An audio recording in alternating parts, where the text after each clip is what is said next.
السلام عليكم، ازيكم يا شباب؟ عاملين ايه؟ ان شاء الله هنرجع نكمل الفيديوز بتاعتنا بتاعه الالكترونيكس. بس عايزه ابدا قبل ما ابدا في الموضوع على طول اللي احنا هنشرحه. عايزه بس اعمل زي اوفر فيو كده على الجزء الجاي من المحتوى او من الشرح. هيبقى عامل ازاي؟ احنا عندنا في جزء نظري في الاول كده. اللي هم دول اللي هم الديجيتال اند انالوج. بيقول لك يعني ايه ديجيتال ويعني ايه انالوج في الاول، وكمان بيتكلم على الباينري ديجيتس واللوجيك ليفلز والديجيتال ويف فورم. كل ده كده كلام نظري هنقوله في الفيديو ده اللي انا بسجله دلوقتي ده. هنقوله سريعا كده، كلام المفروض ان انت تبقى عارفه. بعد ما تسمع الفيديو ممكن تروح تقرأ السلايدز وخلاص، شكرا، انت مش محتاج تعمل اي حاجة تانية في الجزء ده. طيب بعد كده هندخل على ايه؟ بعد كده هندخل على اللوجيكال جيتس او اللوجيك جيتس. دي هعملها في فيديو لوحدها ان شاء الله. اللوجيك جيتس دي موجوده في شابتر 1 وموجوده في شابتر 3 كمان، فاحنا هنضرب عصفورين بحجر وهنشرحها كلها في ايه، في نفس الوقت، بحيث ان احنا مش هنصور نفس الموضوع مرتين. تمام تمام. في حاجة كمان عايزة اقولها، وهي في ناس بتقولي ان انا يعني بعد المحاضرة على طول اسجل الفيديو اللي هو تبع المحاضرة ده، وده يا جماعة يعني مستحيل ان هو يحصل، خاصة في مادة زي الالكترونيكس او في الفيزيكس عامة. ليه؟ لان هو كل حاجة مرتبطة ببعضها، فانا ما ينفعش اجي، يعني احنا مش بنشرح درس بدرس، احنا بنشرح توبك بتوبك. يعني بنتعلم توبك معينة، مش بنتعلم الجزء ده في المحاضرة دي، لا. كل حاجة مرتبطة ببعضها، فانا ما ينفعش اجي اشرح جزء هو كان موجود مثلا في المحاضرة دي، واجي الاقي ليه تكملة او ليه توضيح تاني في محاضرة تانية. فالدنيا مش تبقى مرتبطة ببعضها، الدنيا مش تبقى منظمة. وده سبب ان انا مثلا بتاخر شويه على ما بنزل المحاضره، لاني ببقى ببص للمنهج او ببص للمحتوى اللي احنا بناخده من فوق شويه، من بعيد شويه. اللي هو ايه الحاجات اللي ليها علاقه ببعض، وايه الحاجات المرتبطه ببعض، بحيث ان انا لما اجي اعمل فيديو او لما اجي اشرح اعرف انا هبدا منين وهنتهي منين، والموضوع يكون منظم اكتر. تمام تمام. فخلونا بقى نبدا في اللي احنا هنشرحه على طول. طيب ايه هو الديجيتال وايه هو الانالوج؟ يعني بالمعنى البسيط خالص، الديجيتال والانالوج ده، انت لما يكون عندك حاجة ديجيتال او محتوى ديجيتال، مثلا زي ايه، زي ريكورد اللي انت مسجله عندك على التليفون. الريكورد ده يعتبر حاجة ديجيتال، والانالوج ده يعتبر الصوت مثلا اللي انا بتكلم بيه دلوقتي، الصوت اللي خارج علشان يتسجل. الحاجات الانالوج بتكون حاجات كلها مرتبطة ببعضها، كلها قيم مرتبطة ببعضها. ولكن الديجيتال بتكون قيم منفصلة. الديجيتال اصلا يعني الديسكريت، يعني حاجة ديسكريت، يعني كمية with discrete values. هو بيقول لك هنا اهو، حتى هي كمية with discrete. لحظة واحدة. اهي كميات بقيم discrete. يعني ايه discrete؟ يعني كميات منفصلة. تمام. طيب الانالوج قال لي لا، هي حاجات متصلة ببعضها. ماشي. ابسط مثال زي ما قلت، الريكورد او الصوت اللي انا بسجله، الصوت اللي خارج مني علشان يتسجل في التليفون. الصوت او موجات الصوت اللي طالعه دي هي تعتبر حاجات انالوج، او كميه انالوج متصله ببعضها. ولكن الصوت بعد ما هو اتسجل على التليفون ومتخزن على التليفون يعتبر حاجات ديجيتال. لو انا بسجل على بتعامل مع كمبيوتر مثلا، الحاجه اللي انا بدخلها للكمبيوتر تعتبر انالوج، ولكن هو لما دخل على الكمبيوتر بقى حاجه ديجيتال، بقى مترجم عنده كأنه صفار وحيد. قيم الاصفار والوحيد دي تعتبر حاجات ديجيتال. تمام. تمام. طيب هنا جايب لك حاجة بسيطة، أبسط حاجة للأنالوج. بيقولك مثلا الحرارة، درجات الحرارة، ورسم لك المنحنى بتاعها، كله متصل ببعضه، كله مرتبط ببعضه. فانا دلوقتي عند الزمن اللي هو ثواني 3 مثلا، الثانية التالتة هو ليه قيمة معينة. ماشي. وعند 2 ليه قيمة معينة، وكمان ما بينهم هما الاتنين ليه عدد لا نهائي من القيم. انا ما اقدرش اشوف عدد القيم اللي هنا ده، ما اقدرش احدد عند مثلا الجزء ده، ثواني، عند الجزء اللي هو اللي في النص ده القيمة كانت كام. انا ما اقدرش، لان بجد يعني حاجات كتير جدا انا ما اقدرش احدد. ولكن في الديجيتال انت عند النقطة دي ليها قيمة محددة، وعند النقطة دي قيمة محددة، انا ما اقدرش العب في النص لاني مش هبقى واضحة. ابسط مثال على كده مثلا، يعني دي كلها امثلة. ابسط مثال على كده مثلا الساعة العقارب والساعة الديجيتال اللي على التليفون. انت لو بصيت للساعة العقارب اللي محطوطة على الحيطة مثلا المتعلقة دي، وبصيت للساعة كده لقيتها 2:05، هي باينة قدامك 2:05، بس لو بصيت في التليفون اللي هو حاجة دقيقة بقى اللي هو بالظبط كام، ممكن تلاقيها مثلا 1:56. ما 1:56 برضو يعني 2:05. انت ممكن تفضل باصص للساعة العقارب وهي تكون 1:56 مثلا، بس انت لسه شايفها 2:05. ماشي، كنا بنقول ايه؟ ان دلوقتي الساعة تفضل باصص لها، هي مثلا ممكن تكون الساعة 1:56 وانت شايفها 2:05. طيب بقت 56 دقيقة، انت لسه برضو شايفها في الساعة العقارب ب2:05. طب هي بقت 57 دقيقة، انت ممكن تكون بتقول تقريبا برضو الساعة لسه 2:05. فهي القيم الانالوج او القيم الانالوج مش بتبقى دقيقة بالظبط، ولكن الديجيتال بيديها لك بالظبط. اظن كده يعني الدنيا واضحة وباينة انها ابسط بكتير. هي اصلا ماشي، هو هنا بقى بيقولك الديجيتال دي هي مميزاتها ايه، او ليه احنا بنفضل ان احنا نستخدم الديجيتال مثلا عن ان احنا نستخدم الانالوج. قال لي، بيقول لي اول حاجة ان هي ممكن ان انا اعمل لها بروسيسنج. الديجيتال داتا كان بي بروسيسد، وكمان اقدر ان انا انقلها مور افكتفلي ذان الحاجات الانالوج. انا مثلا لو عندي ريكورد على التليفون، اقدر بكل سهوله جدا ان انا ابعته لحد، او ان انا اعمل له بروسيسنج، اعدل عليه مثلا. ولكن هو لو عندي شريط مثلا، فان انت تنقله هيكون اصعب بكتير. انت تنقل حاجه مثلا من شريط لشريط تاني، فاكيد هيبقى اصعب. فبكده الديجيتال بتكون اسهل بكتير. كمان الديجيتال بتكون مهمة او ليها ميزة لما يكون الموضوع متعلق بالمساحة. ان انت تخزن فايل عندك على الجهاز اسهل بكتير من ان انت مثلا تخزنه كفايل ورقي مثلا. فاكيد هيوفر في المساحه. ده انا بتكلم على امثله مثلا ايه بسيطه جدا. طيب بيقولك ان في ميزه كمان، ان هو النويز مش بتاثر عليه. لو انت مشغل فيديو على التليفون وفي صوت دوشه جنبك، فالدوشه دي مش هتاثر على الصوت اللي في الفيديو مثلا اللي شغال. ولكن على عكس لما انت بتكون بتسجل، لو في حد عمل دوشة جنبك، صوت الدوشة دي هتطلع معاك في التسجيل، لان صوتك عبارة عن موجة صوتية، والصوت اللي طالع الدوشة اللي جنبك دي هي عبارة عن موجة صوتية، فالموجتين هيتداخلوا، وبالتالي الدوشة اللي جنبك هتأثر على الانالوج. ولكن الحاجات الديجيتال اللي هي اوريدي متسجلة على الجهاز، هي خلاص مفيش اي دوشة هتأثر عليها تاني. بس كده، هي دي المميزات اللي كان بيقولك عليها في الديجيتال. ودي كلها امثله على حاجات ديجيتال وانالوج. هنا بيقولك الديجيتال، انا لو جيت رسمته هلاقي ان هي نقط كده، كل قيمه منفصله عن التانية. عند كل زمن في قيمه ليه، هو ملوش دعوه بالقيمه اللي جنبها خالص. تمام، كده خلصنا من الجزئيه دي. ودي يعني هناخدها بعدين، اللي هو الانكودر ده بيحول الحاجه الانالوج لحاجه ديجيتال. يعني مثلا لو انت مدخله رقم بالديسيمال، هيطلعه لك باينري. تمام، ده هنبقى ناخده بعدين، بس هو بيوضح لك يعني برضو الديجيتال والانالوج. هنا برضو مثال على الديجيتال، موضوع الديجيتال والانالوج في المايك. لو انت بتتكلم في مايك، والصوت اللي انت هتتكلمه في المايك ده هيطلع في سماعه بره في الاذاعه في المدرسه الصبح مثلا، بيبقوا بيتكلموا في مايك، واللي هي السماعات اللي بتبقى محطوطة فوق دي هي مخرجة الصوت ده. برضو فكرته قايمة على ايه؟ ان انت الصوت اللي مدخله في المايك ده عبارة عن انالوج، عبارة عن موجات صوتية، فبتبدأ انها تدخل وتتحول تمشي في السلك على انها ديجيتال. بعد كده تدخل على الامبليفاير. احنا خدنا الامبليفاير الترم الاول اللي هو مكبر، فهو بيبدأ يكبر الصوت، والصوت ده بيتحول تاني من ديجيتال لانالوج، ويخرج من السماعة علشان نسمعه بشكل اكبر. تمام. وده برضو بيتكلم على نفس الموضوع، ودي كلها امثله. تمام كده، تمام. ندخل على الجزء اللي بعد كده، اللي هو الباينري ديجيتس واللوجيك ليفلز والديجيتال ويف فورم. طيب احنا عارفين ان الباينري سيستم بنعبر عنه بحاجتين، اللي هو الزيرو والواحد. الزيرو والواحد دول بيعتبروا باينري ديجيتس. الديجيت اللي هو الزيرو او الواحد، كل واحد منهم بيعبر عن ديجيتس، والديجيت الواحد ده عبارة عن بايت. يعني الزيرو بيعبر عن باي عن بت قصدي.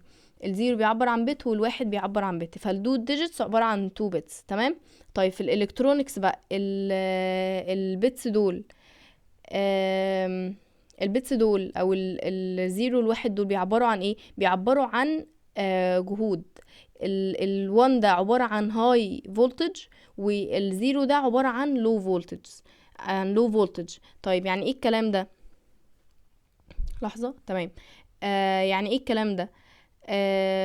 يعني انا لو بتعامل مع دايره الكترونيه، والله بقول لها مدخله لها هاي فولتج. لو انا بتعامل مع نوت مثلا، دايره نوت، فمدخله لها هاي فولتج، هي بتتعامل مع الهاي فولتج ده ان هو 1، فبتخرجه لو فولتج علشان هي نوت، فبتخرجهولي كانه 0.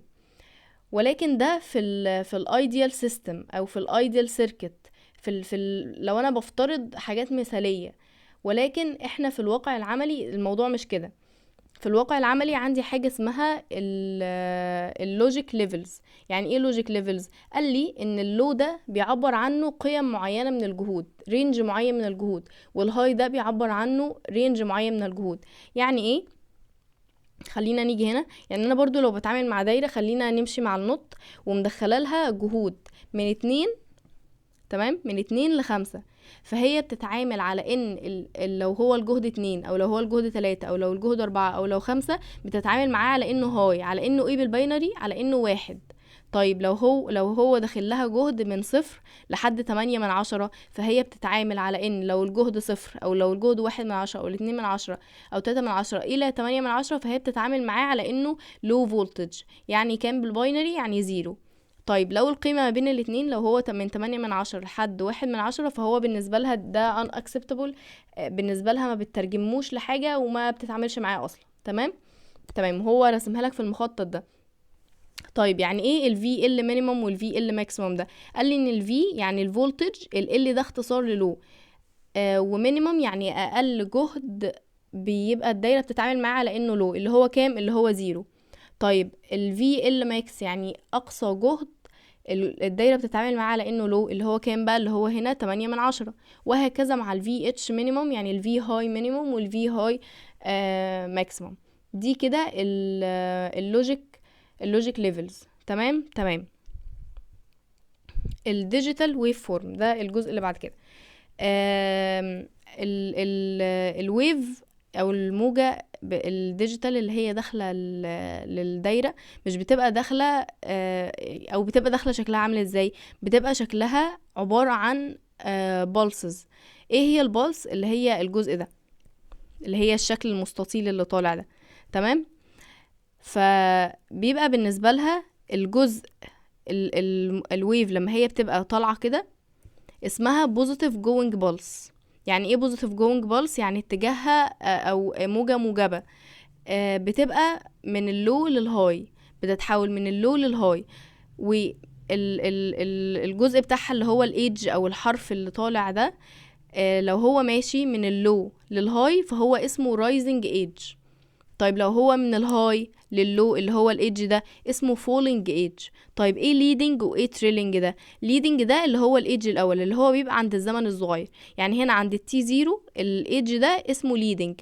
طيب عند تي 1 الايدج ده اسمه تريلينج.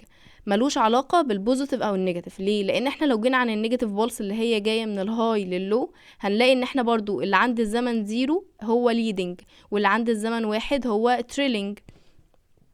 ولكن علشان في النيجاتيف هو بيتحول من الهاي وبينزل لللو، فالايدج دي بتبقى اسمها فولينج لانها نازله. طيب من اللو للهاي الايدج دي اسمها الرايزنج ايدج. ليه؟ لانها طالعه من لو لهاي. تمام كده. تمام. فاحنا عندنا الليدنج والتريلينج ملهاش علاقه هي بوزيتيف بالس ولا نيجاتيف بالس. لا، هي بيبقى ليها علاقه بيه عند الزمن الاصغر او عند الزمن الاول اللي هو تي 0، فبيبقى اسمها ليدنج. طيب عند الزمن الاكبر اللي هو تي 1 اسمها تريلينج. تمام. تمام. ده هنا شرحها لك، مديلك مثال عليها. وهنا الكلام اللي انا قلته بالعربي اللي هو بيقولك ان الليدنج هي اللي بتحصل في الفرق، بتحصل الاول at time t0، والتريلينج اللي هي بتحصل في اللاست تايم اللي هو التي 1. وبعد كده قالك البوزيتيف بالس والنيجاتيف بالس. تمام. تمام. وهنا نفس الشرح اللي احنا شرحناه. تمام. تمام. طيب البولسز دي بقى بتبقى بالشكل ده امتى؟ بتبقى بالشكل ده برضو في الايديال سيركت او في الايديال سيستم اللي احنا بنتعامل معاه، الحاجه المثاليه اللي احنا بنفترضها.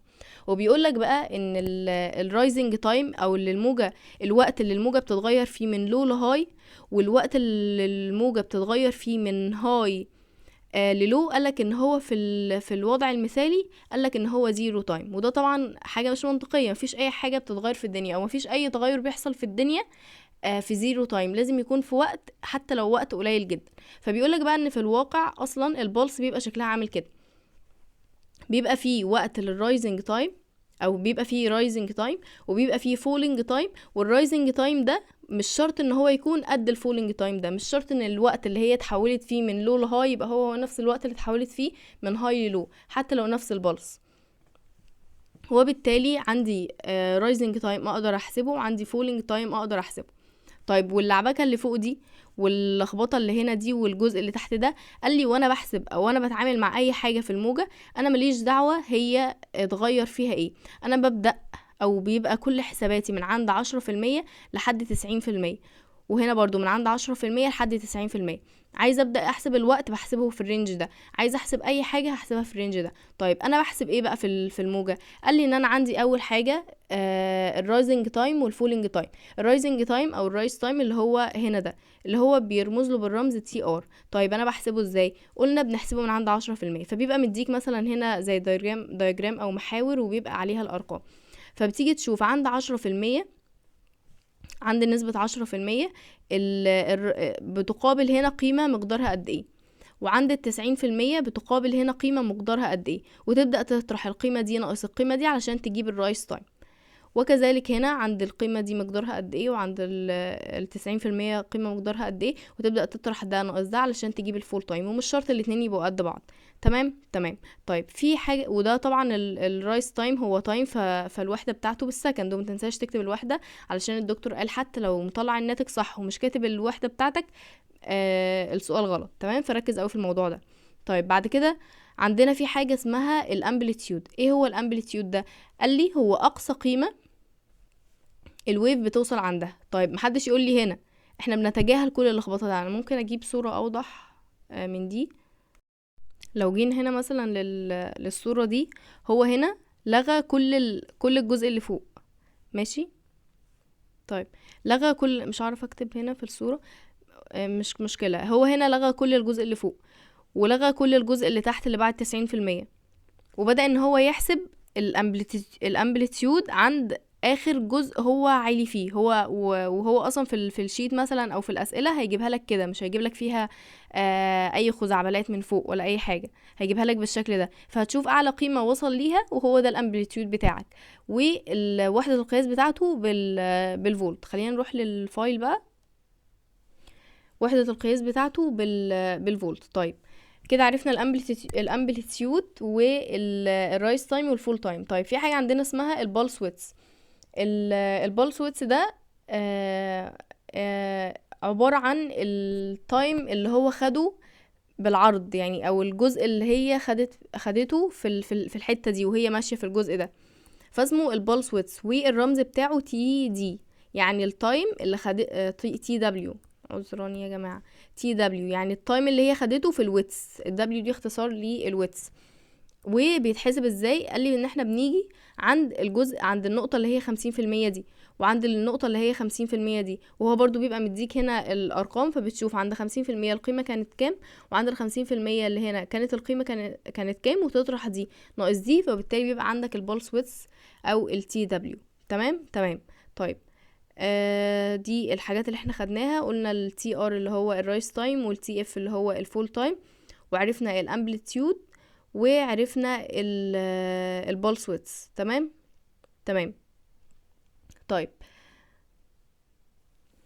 طيب ندخل بقى على الويف فورم كاركترستكس. الويف فورم او الخصائص بتاعتها بتبقى عامله ازاي؟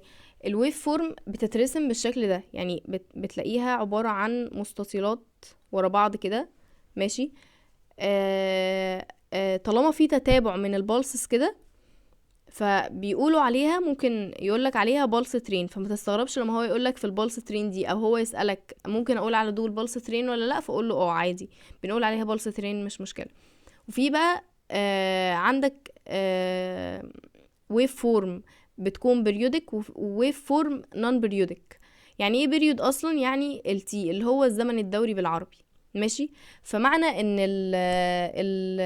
الويف فورم تبقى بريودك، ان هي الموجة او ممكن نقول عليها الموجة عادي، بتتكرر على فترات زمنية متساوية. يعني دي خدت وقت قد اللي هي بعدها دي، تمام، خدت نفس الوقت، وبالتالي بقول عليها بريودك. طيب اللي هي نون بريودك لا، هتلاقيها شكلها مختلف. يعني هنا كان في الشكل بتاعها. طيب هل اللي فوق دي بريودك؟ هي بريودك، لان الموجة الواحدة بتتكرر على فترات زمنية متساوية. ولكن هنا هل هي بريودك؟ لا. ادي عندي موجة وعندي التانية، بصوا التانية خدت قد ايه، لكن دي اخدت الجزء ده، فالاوقات بتاعتهم مش متساوية، وبالتالي هي نون بريودك. طيب